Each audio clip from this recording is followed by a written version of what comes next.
नमस्ते और स्वागत है। आज हम एक बहुत ही दिलचस्प विषय पर बात कर रहे हैं।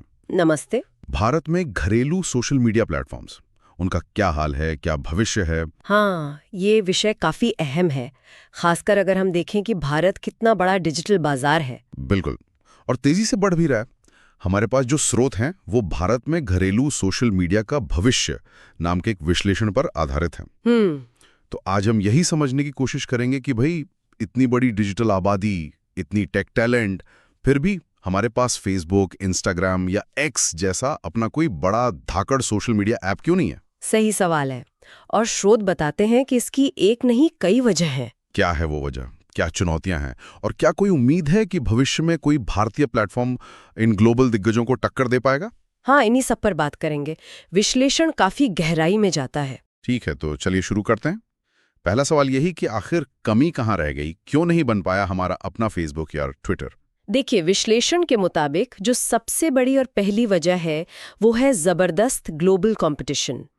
मतलब फेसबुक, इंस्टाग्राम जैसी कंपनियां? हाँ, फेसबुक, इंस्टाग्राम, व्हाट्सएप, ये सब पश्चिमी कंपनियां भारत में बहुत पहले आ गईं। और उनके प्रोडक्ट्स सिर्फ आई नहीं, वो बहुत पॉलिश थे, मतलब तकनीकी रूप से बेहतर थे। और स्केल करने के लिए तैयार थे, मतलब करोड़ों यूजर संभाल सकते थे। बिल्कुल, वो स्केलेबल थे और उनके पास संसाधन, रिसोर्सेज बहुत ज्यादा थे। पैसा, टेक्नोलॉजी, लोग, सब कुछ। हाँ, तो वो लगातार नए फीचर्स लाते रहे, मार्केटिंग करते रहे और भारतीय बाजार में बहुत जल्दी और मजबूती से जम गए। तो एक तरह से उन्होंने मैदान पहले ही कब्जा ले लिया, कह सकते हैं। जब तक भारतीय कंपनियां इस बारे में सोचती या कोशिश करती, तब तक ये ग्लोबल खिलाड़ी बहुत आगे निकल चुके थे। अच्छा, और क्या भारतीय ऐप्स कुछ नया या अलग नहीं ला पाए? क्या सिर्फ नकल ही करते रहे?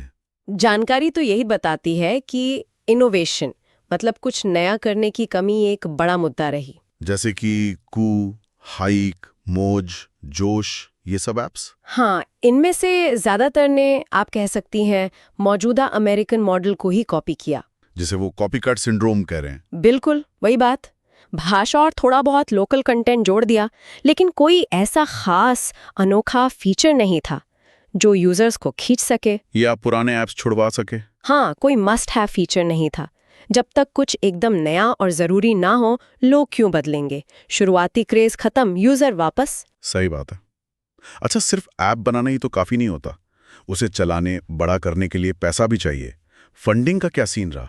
फंडिंग, ये एक और बहुत बड़ी चुनौती है। देखिए, एक world class social media app बनाने और उसे मेंटेन करने में पैसा बहुत लगता है। Technology, server, content moderation team, marketing, list लंबी है। और स्रोत कह रहे हैं कि भारत में कमाई कम है विज्ञापन से। हाँ, विश्लेषण यही बताता है। भारत में एड रेट्स, मतलब CPM जिसे कहते हैं, कॉस्ट पर मिल या प्रति 1000 व्यू पर कमाई, वो पश्चिमी देशों के मुकाबले बहुत कम है। अच्छा। और साथ ही यूजर्स की प्रति व्यक्ति खर्च करने की क्षमता भी कम है। तो कमाई कम, लागत ज्यादा। बिल्कुल।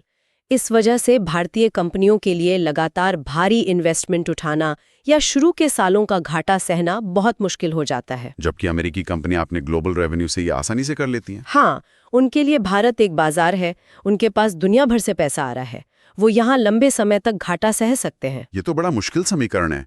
अच्छा, यूजर्स के पॉइंट ऑफ व्यू से सोचें तो क्या ऐसा भी है कि भारतीय यूजर ग्लोबल ब्रांड्स पर ज्यादा भरोसा करते हैं? स्रोत इसका जिक्र करते हैं, खासकर तब जब लोकल ऑप्शन कोई बहुत बेहतर या अलग एक्सपीरियंस ना दे रहा हो। ग्लोबल ब्रांड्स की एक पहचान होती है, एक क्रेडिबिलिटी बन जाती है। और एक और चीज़ है, नेटवर्क इफेक्ट। हाँ बिल्कुल, नेटवर्क इफेक्ट। मतलब प्लेटफॉर्म जितना बड़ा होता है उतना ही यूजफुल होता है और उसे छोड़ना उतना ही मुश्किल। क्योंकि आपके दोस्त, रिश्तेदार, जानने वाले सब वही हैं। एग्जैक्टली। तो किसी नए ऐप पर लोगों को लाना और टिकाए रखना बहुत मुश्किल काम है। और ये स्केल करने वाली बात, कई ऐप शुरू तो हुए, कुछ शोर भी मचा, लेकिन फिर टिक नहीं पाए। हाँ, ये एक जरूरी पॉइंट है, स्केलिंग में नाकामी। इसमें वो टियर 2, टियर 3 शहरों वाली बात भी आती है शायद, कि वहां तो चल गए पर आगे नहीं बढ़ पाए। हाँ, स्रोत कू और हाइक जैसे ऐप्स का उदाहरण देते हैं। शुरुआत अच्छी की, लेकिन जैसे यूजर ग्रोथ धीमी पड़ी या फंडिंग में दिक्कत आई, वो लड़खड़ा गए। बड़े पैमाने पर ऑपरेशन चलाना, ऐप को लगातार इंप्रूव करना और ग्लोबल कंपटीशन झेलना, ये सब बिना लगातार और मजबूत फंडिंग के मुमकिन नहीं है। और ये टियर 2, 3 शहरों वाली बात, हाँ, कई बार ऐसा होता है कि ऐप किसी खास भाषा या रीजनल जरूरत को पूरा करके छोटे शहरों में पॉपुलर हो जाता है, लेकिन उसकी अपील शायद बड़े शहरों या पूरे देश के लेवल पर उतनी मजबूत नहीं हो पाती, तो ग्रोथ एक पॉइंट पर आकर रुक जाती है। समझ गया। तो ये तो हो गई वो वजह हैं जिनकी वजह से आज हम जहां हैं वहां हैं। अब अगर आगे की बात करें, मान लीजिए कोई भारतीय कंपनी आज कोशिश करना चाहे, तो मुख्य चुनौतियां क्या हैं? पैसा कमाना, मोनेटाइजेशन शायद सबसे पहले। निश्चित रूप से ये आज भी उतनी ही बड़ी बल्कि शायद और बड़ी चुनौती है। क्यों? मतलब पहले से ज्यादा मुश्किल? हाँ, क्योंकि कंपटीशन और बढ़ गया है। जैसा हमने कहा, कम एड रेट्स, सीपीएम और यूजर्स की कम खर्च करने की क्षमता, इससे रेवेन्यू बनाना मुश्किल है। ग्लोबल प्लेटफॉर्म्स अपने विशाल यूजर बेस, बेहतर एड टेक्नोलॉजी और टारगेटेड एड्स की वजह से प्रति यूजर कहीं ज्यादा कमा लेते हैं। और इस कम कमाई का असर टेक्नोलॉजी पर पड़ता होगा? बिल्कुल। इसी वजह से भारतीय ऐप्स के लिए बड़े पैमाने पर टेक इंफ्रास्ट्रक्चर में इन्वेस्ट करना मुश्किल हो जाता है। जैसे एआई वाली फीड्स। हाँ, AI powered personalised news feeds जो यूजर्स को बांधे रखें, या फिर कंटेंट मॉडरेशन के लिए बड़ी टीमें रखना, ये सब बहुत महंगा सौदा है। आपने एआई और टेक इंफ्रास्ट्रक्चर की बात की। आज के टाइम में ये कितना जरूरी है? क्या भारतीय स्टार्टअप्स यहाँ पीछे रह जाते हैं? आज के दौर में ये क्रिटिकल है, बहुत जरूरी है। एआई सिर्फ फीड पर्सनलाइज करने के लिए नहीं है। और किस लिए? स्पैम रोकने, हेट स्पीच या फेक न्यूज को डिटेक्ट करने और हटाने, ट्रेंड्स समझने, एड्स को सही ऑडियंस तक पहुंचाने, बहुत सारे काम हैं। और इसके लिए भारी R&D चाहिए? हाँ, लगातार और भारी रिसर्च और डेवलपमेंट इन्वेस्टमेंट चाहिए। स्रोत यही बताते हैं कि ज्यादातर भारतीय स्टार्टअप्स के पास इतने लंबे समय तक इतना बड़ा और लगातार इन्वेस्टमेंट करने के लिए रिसोर्सेज नहीं होते। वो शायद बेसिक चीजों पर ही ज्यादा फोकस कर पाते हैं। हाँ, जबकि ग्लोबल कंपनियां एआई और मशीन लर्निंग में अरबों डॉलर लगा रहे हैं। और यूजर्स को ऐप पर बनाए रखना, मतलब यूजर रिटेंशन, ये भी तो एक मसला है। हाँ, ये भी एक बड़ी पहेली है। लोगों को ऐप डाउनलोड करवाना एक बात है और उन्हें रोज इस्तेमाल करवाना दूसरी। बिल्कुल, एक्टिव यूजर बनाए रखना। स्रोत बताते हैं कि कई भारतीय ऐप्स यूजर्स को लंबे समय तक रोक नहीं पाते। क्यों? जैसे कोई ग्लोबल प्लेटफॉर्म वैसा ही या उससे बेहतर फीचर ले आता है, यूजर वापस? हाँ, यूजर वापस वहीं चला जाता है जहां उसका नेटवर्क है, जहां वो कंफर्टेबल है। टिकटॉक बैन के बाद इंस्टाग्राम रील्स वाला उदाहरण शायद यही दिखाता है। हाँ, बिल्कुल। कई भारतीय शॉर्ट वीडियो ऐप्स आए, कुछ चले भी, लेकिन जैसे ही इंस्टाग्राम ने रील्स लॉन्च किया, बहुत सारे यूजर वापस इंस्टाग्राम पर चले गए। फंडिंग के माहौल का भी जिक्र हुआ था। वेंचर कैपिटल, मतलब जो स्टार्टअप्स में पैसा लगाते हैं, उनका रोल कितना अहम है और क्या इसमें उतार चढ़ाव आते हैं? रोल तो बहुत ही अहम है, क्योंकि ये कंपनियां शुरू में प्रॉफिट में नहीं होती। इन्हें चलने के लिए बाहरी फंडिंग पर ही निर्भर रहना पड़ता है। और ये फंडिंग हमेशा मिलती है? नहीं, यही तो बात है। भारतीय स्टार्टअप इकोसिस्टम में फंडिंग विंटर्स आते रहते हैं। अच्छा, मतलब ऐसे दौर जब निवेश कम हो जाता है। अच्छा। जब इकोनॉमी थोड़ी सुस्त होती है या इन्वेस्टर्स का भरोसा कम होता है, तो इन कंपनियों के लिए अगला फंडिंग राउंड उठाना बहुत मुश्किल हो जाता है। और फिर उन्हें मुश्किल फैसले लेने पड़ते हैं, जैसे कर्मचारियों को निकालना, विस्तार की योजनाएं रोकना, या बिजनेस मॉडल ही बदलना पड़ जाता है। हाँ, जिसे फोर्स्ड पिवट कहते हैं, या फिर कंपनी बंद भी करनी पड़ सकती है। बाप रे, इतनी सारी चुनौतियां सुनने के बाद तो एक बेसिक सवाल मन में आता है। क्या? कि क्या भारत को वाकई अपने सोशल मीडिया प्लेटफॉर्म की जरूरत है भी? जब ग्लोबल प्लेटफॉर्म है ही, तो अपना बनाने की इतनी मेहनत क्यों? नहीं, जरूरत तो है, और विश्लेषण इसके कई महत्वपूर्ण कारण बताता है। जैसे कि सबसे बड़ा कारण है डिजिटल संप्रभुत्व, डिजिटल सॉवरेनिटी। इसका क्या मतलब हुआ? मतलब देश का अपने डिजिटल स्पेस, अपने डेटा और अपने ऑनलाइन संवाद पर कंट्रोल। अभी हम विदेशी प्लेटफॉर्म पर बहुत ज्यादा निर्भर हैं। इसका मतलब है कि हम भारतीयों की आवाज, हमारा सेंसिटिव डेटा, हमारी बातचीत, ये सब अक्सर उन कंपनियों के कंट्रोल में है जिनका हेडक्वार्टर और जिनके हित भारत से बाहर है। ये बात तो है। उनके एल्गोरिदम, उनकी पॉलिसीज तय करती हैं कि अरबों भारतीय क्या देखते हैं, क्या शेयर करते हैं, किस तरह की इन्फॉर्मेशन उन तक पहुंचती है। तो ये एक तरह से राष्ट्रीय सुरक्षा और सांस्कृतिक स्वायत्ता का भी मामला है। बिल्कुल, ये चिंता का विषय हो सकता है। ये तो हुई डिजिटल संप्रभुत्व की बात। और कोई कारण? स्थानीय जरूरतें शायद। हाँ, बिल्कुल, भारत कितना विविध देश है। भाषाएं, संस्कृतियां, त्योहार, क्षेत्रीय पहचान। सही बात है। स्रोत का तर्क है कि सिर्फ भारतीय कंपनियां ही इस गहराई को, इन बारीकियों को, शहरी ग्रामीण जरूरतों के फर्क को सही मायने में समझकर उनके हिसाब से प्लेटफॉर्म बना सकती हैं। हाँ, ग्लोबल प्लेटफॉर्म्स का रवैया अक्सर वन साइज फिट्स ऑल वाला होता है, जो शायद भारत की जटिल सामाजिक बुनावट के लिए उतना ठीक न हो।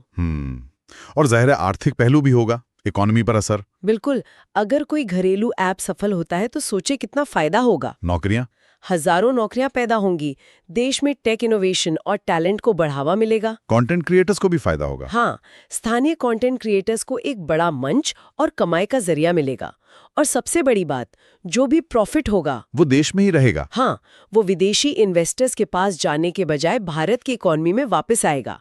ये आत्मनिर्भर भारत वाली सोच को भी मजबूती देगा। तो जरूरत तो साफ दिख रही है, लेकिन वही बड़ा सवाल, क्या ये मुमकिन है? क्या कोई भारतीय प्लेटफॉर्म कभी फेसबुक, इंस्टाग्राम, व्हाट्सएप या यूट्यूब जैसे दिग्गजों को टक्कर दे सकता है, उन्हें पीछे छोड़ सकता है? देखिए, विश्लेषण कहता है कि ये बहुत मुश्किल है, एक्सट्रीमली डिफिकल्ट, लेकिन नामुमकिन नहीं। मुश्किल क्यों है इतना? वजह वही है, इन्वेस्टमेंट जायंट्स का ग्लोबल स्केल बहुत बड़ा है, उनका नेटवर्क इफेक्ट। वो करोड़ों यूजर्स वाली बात। हाँ, वो नए प्लेटफॉर्म के लिए सबसे बड़ी दीवार है। लोगों को ऐसी जगह लाना जहां उनके दोस्त नहीं हैं, बहुत मुश्किल है। और लोगों को आदत भी पड़ गई है इन ऐप्स की, भरोसा भी है। बिल्कुल, ब्रांड ट्रस्ट और यूजर हैबिट्स, इन सब से लड़ना, वो भी भारत जैसे ओपन मार्केट में जहां कोई रोक टोक नहीं है, ये बहुत कठिन है। कई लोग चीन का उदाहरण देते हैं। वहां तो वीचैट जैसा बड़ा घरेलू ऐप है जो सब चीज के लिए यूज होता है। भारत वो मॉडल क्यों नहीं अपना सकता? श्रोता इस पर बहुत क्लियर है। चीन का मॉडल भारत के लिए न तो ठीक है, न ही यहाँ लागू हो सकता है। क्यों? चीन ने क्लोज्ड इंटरनेट इकोसिस्टम बनाया है। हाँ। उन्होंने फेसबुक, ट्विटर, गूगल, लगभग सभी बड़ी वेस्टर्न कंपनियों को बैन कर दिया। अच्छा। इससे उनकी अपनी कंपनियों जैसे टेंसेंट, वीचैट वाली और अलीबाबा को बिना किसी बाहरी कंपटीशन के बढ़ने और पूरे मार्केट पर छा जाने का मौका मिला। जबकि भारत एक ओपन डेमोक्रेटिक मार्केट है। हाँ, यहाँ सफलता बैन लगाने से नहीं मिलेगी। यहाँ तो मार्केट में बेहतर प्रोडक्ट और सर्विस देकर ही जीतना होगा। मतलब इनोवेशन। हाँ, इसका मतलब है किसी भी भारतीय ऐप को अगर कामयाब होना है तो उसे कुछ बिल्कुल नया, कुछ यूनिक, जिसे कहते हैं ट्रू इनोवेशन, वो लाना होगा। या फिर कोई ऐसा फीचर जो बहुत जरूरी हो। हाँ, कोई मस्ट हैव फीचर जिसके बिना यूजर्स रह ना पाए। सिर्फ नकल करके या थोड़ा बहुत लोकलाइजेशन करके इन दिग्गजों को हराना, ये लगभग नामुमकिन है। तो क्या कोई और स्ट्रैटेजी हो सकती है? वो प्लेटफॉर्म सिनर्जी या सुपर ऐप वाली बात जो स्रोत में है, उसका क्या मतलब है? उसका मतलब है एक ऐसा इंटीग्रेटेड प्लेटफॉर्म बनाना जो सिर्फ सोशल नेटवर्किंग न हो, बल्कि यूजर्स की कई रोजमर्रा की जरूरतें एक ही जगह पूरी करें। जैसे उसी ऐप में मैसेजिंग हो, पेमेंट्स हो, खरीदारी, ई कॉमर्स। हाँ, ई कॉमर्स हो, टैक्सी या खाना ऑर्डर हो जाए, गेम्स खेल सकें, लोकल सर्विसेज मिल जाएं। जैसे चीन में वीचैट में किया। बिल्कुल। अगर कोई भारतीय ऐप ऐसा सुपर ऐप बन जाए जो लोगों की जिंदगी का जरूरी हिस्सा बन जाए, तो शायद लोग उसे अपनाएं, भले ही उनके दोस्त तुरंत वहां ना आए। और इससे कमाई भी बेहतर हो सकती है। हाँ, ये यूजर्स को बांधे रखने और मोनेटाइज करने का भी एक बेहतर तरीका हो सकता है। ये इंटरेस्टिंग है। चलिए अब उन खासियतों पर आते हैं जो किसी भारतीय प्लेटफॉर्म को सफल होने के लिए चाहिए होंगे। विश्लेषण कुछ सुझाव देता है। पहला है हाइपर लोकल कंटेंट पर जोर। हाँ, हाइपर लोकल मतलब एआई और मशीन लर्निंग का इस्तेमाल करके यूजर्स को उनके एरिया, उनकी भाषा, उनकी पसंद और उनके आसपास क्या हो रहा है, उस पर आधारित कंटेंट दिखाना। हाँ, वही आपके शहर की खबरें, पास की दुकानों के ऑफर, लोकल इवेंट्स, आपकी रीजनल भाषा में क्या ट्रेंड कर रहा है, ये सब। ये वो एरिया है जहां भारतीय कंपनियां शायद बेहतर कर सकती हैं अपनी लोकल समझ से। बिल्कुल। ग्लोबल जायंट्स के लिए ये करना शायद उतना आसान ना हो जितनी गहराई से कोई लोकल कंपनी कर सकती है। दूसरा सुझाव वही सुपर ऐप वाला। हाँ, जिसकी हमने बात की। एक ही ऐप में सब कुछ, messaging, payments, bills, shopping, entertainment, सरकारी सेवाएं, क्रिएटर्स के लिए टूल्स। एक वन स्टॉप शॉप। बिल्कुल। ये ऐप की यूटिलिटी बहुत बढ़ा देगा। लोग ऐप पर ज्यादा टाइम बिताएंगे और भारत जैसे मोबाइल फर्स्ट मार्केट के लिए ये बहुत सही मॉडल हो सकता है। भारत में इंटरनेट कनेक्टिविटी, खासकर गांवों में, अब भी एक चैलेंज है। इसके लिए क्या सोचा जा सकता है? हाँ, ये जरूरी पॉइंट है। विश्लेषण ऑफलाइन फीचर्स को महत्वपूर्ण मानता है। ऑफलाइन फीचर्स जैसे ऐसी सुविधा कि आप बिना इंटरनेट के भी पोस्ट लिख सकें जो कनेक्शन मिलते ही सिंक हो जाए। अच्छा। या फिर ब्लूटूथ या वाईफाई डायरेक्ट से आसपास के लोगों से कंटेंट शेयर करने की सुविधा। और डेटा बचाने वाले मोड्स? हाँ, डेटा सेविंग मोड्स। ये चीजें उन करोड़ों भारतीयों के लिए ऐप को ज्यादा एक्सेसिबल और यूजफुल बना सकती हैं जिनके पास हमेशा तेज इंटरनेट नहीं होता। और वो भारतीयता वाला टच, कल्चरल अडेप्टेशन। हाँ, वो बहुत जरूरी है। Deep cultural personalisation. मतलब ऐप के डिजाइन में, भाषा में, कंटेंट फीड में, कम्युनिटी फीचर्स में हर जगह भारतीयता झलकनी चाहिए। त्योहार, रीति रिवाज, कला, भाषाई बारीकियां, लोकल मुद्दे, इनको इम्पोर्टेंस मिलनी चाहिए। यूजर को लगना चाहिए कि ये ऐप उन्हीं के लिए बना है। हाँ, कि ये सिर्फ भारत में अवेलेबल नहीं है, बल्कि ये सच में भारत के लिए भारतीयों की जरूरतों और भावनाओं को समझकर बनाया गया है। ये सब तो होगी टेक और फीचर्स की बात, लेकिन विश्वास जीतना भी तो एक बड़ी चुनौती है। सेफ्टी और प्राइवेसी आज के जमाने में ये शायद सबसे जरूरी चीजों में से एक है। डेटा लीक, प्राइवेसी की चिंताएं। हाँ, इस माहौल में अगर कोई घरेलू प्लेटफॉर्म यूजर्स के डेटा की मजबूत सुरक्षा दे सके, पूरी ट्रांसपेरेंसी रखे और एथिकल तरीके से कंटेंट मॉडरेशन करे, तो ये उसका प्लस पॉइंट होगा। बहुत बड़ा प्लस पॉइंट। लोग ऐसे प्लेटफॉर्म पर ज्यादा भरोसा कर सकते हैं जहां उन्हें लगे कि उनका डेटा सेफ है, उसका गलत इस्तेमाल नहीं होगा। ठीक है, तो मान लीजिए कोई कंपनी एक बेहतरीन प्रोडक्ट बना भी लेती है जिसमें ये सब खूबियां हो, लेकिन क्या सरकारी नीतियां, नियम कानून ये भी रास्ते में आ सकते हैं? रेगुलेटरी बाधाएं क्या हैं? हाँ, ये भी एक जरूरी पहलू है जिस पर विश्लेषण ध्यान दिलाता है। कई बार दिक्कतें आती हैं। किस तरह की? Data privacy, online content regulation, विदेशी निवेश, इन मुद्दों पर बदलती हुई और कई बार थोड़ी कंफ्यूजिंग पॉलिसीज अनिश्चितता पैदा करती हैं। हाँ, अनसर्टेनिटी और रिस्क। स्टार्टअप्स को डर रहता है कि नियम कभी भी बदल सकते हैं। डेटा लोकलाइजेशन की भी बात होती है, डेटा को भारत में ही स्टोर करना, इसका क्या असर है? हाँ, कुछ नियम कहते हैं कि कंपनियों को भारतीय यूजर्स का डेटा भारत में ही स्टोर करना होगा। ये जरूरी क्यों माना जाता है? राष्ट्रीय सुरक्षा और डेटा सॉवरेनिटी के लिए। लेकिन ये नए और छोटे प्लेटफॉर्म्स के लिए कॉस्ट बढ़ा देता है। उन्हें भारत में डेटा सेंटर बनाने या रेंट करने पड़ते हैं। हाँ, जो उनके लिए एक एक्स्ट्रा बोझ बन जाता है। और कंटेंट मॉडरेशन के नियम, वो भी लगातार बदल रहे हैं और कई बार काफी सख्त हो सकते हैं। कंपनियों पर जिम्मेदारी है कि वो गैर कानूनी या हानिकारक कंटेंट तेजी से हटाएं। इसके लिए उन्हें एआई और लोगों में इन्वेस्ट करना पड़ता है। हाँ, भारी इन्वेस्टमेंट, बड़ी टीमें रखनी पड़ती हैं ताकि वो कानूनी पचड़ों से बच सकें। ये भी कॉस्ट और कॉम्प्लेक्सिटी बढ़ाता है। तो इन पॉलिसी और रेगुलेटरी चुनौतियों का हल क्या है? स्रोत कुछ समाधान बताता है? हाँ, विश्लेषण कुछ रास्ते सुझाता है। क्या?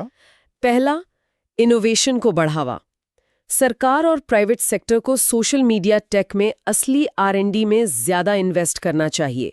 सिर्फ कॉपी नहीं, नए आइडियाज को लंबे समय तक चलने वाला VC सपोर्ट मिले। दूसरा, लोकल पार्टनरशिप्स, टेलीकॉम कंपनियां, फिनटेक, ई-कॉमर्स, इनके साथ मिलकर एक सुपर ऐप इकोसिस्टम बनाना जो यूजर्स को तेजी से जोड़े और कई सुविधाएं दे।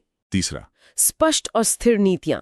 सरकार क्लियर, ट्रांसपेरेंट और स्टेबल रूल्स बनाए और शायद शुरू में लोकल स्टार्टअप्स को थोड़ी मदद, जैसे टैक्स छूट या ग्रांट्स देने पर विचार हो।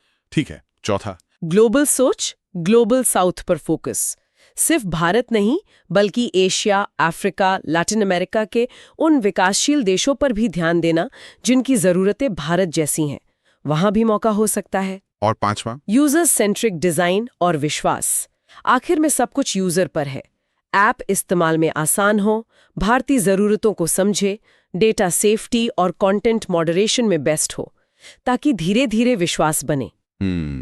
तो इस पूरी चर्चा को अगर समेटें तो क्या लगता है, क्या भारत का अपना बड़ा सफल ग्लोबल लेवल का सोशल मीडिया प्लेटफॉर्म हकीकत बन सकता है? विश्लेषण का निष्कर्ष यही है कि हाँ, बन तो सकता है, संभव है, लेकिन ये रास्ता बहुत बहुत कठिन है, चुनौतियों से भरा है। क्या चाहिए इसके लिए? इसके लिए चाहिए हिम्मत वाले एकदम नए आइडियाज, बोल्ड इनोवेशंस, बहुत सारा पैसा जो लंबे समय तक टिके, डीप पॉकेट्स, और सरकार और इन्वेस्टर्स का सपोर्ट। हाँ, सरकार और वेंचर कैपिटल दोनों से लगातार और मजबूत सपोर्ट चाहिए, सिर्फ बातों से नहीं, ठोस एक्शन से। और अगर ये सब नहीं मिला तो फिर जैसा स्रोत साफ कहता है, ज्यादा संभावना यही है कि अमेरिकी और दूसरे विदेशी कंपनियां ही भारत के इतने बड़े और बढ़ते सोशल मीडिया मार्केट पर अपना दबदबा बनाए रखेंगे। ये वाकई सोचने वाली बात है। इस पूरी जानकारी के आधार पर एक सवाल श्रोताओं के लिए भी छोड़ते हैं। क्या लगता है, सोशल मीडिया का भविष्य क्या है? बड़े इंटीग्रेटेड सुपर ऐप्स जो लोकल जरूरतों को पूरा करें, या फिर अलग अलग स्पेशलाइज्ड ग्लोबल प्लेटफॉर्म्स ही हमेशा की तरह हावी रहेंगे? इस पर जरूर सोचिएगा। बिल्कुल, ये सवाल आने वाले समय में इस इंडस्ट्री की दिशा तय करेगा। आज इस विषय पर इतनी गहरी जानकारी देने के लिए आपका बहुत बहुत धन्यवाद। धन्यवाद।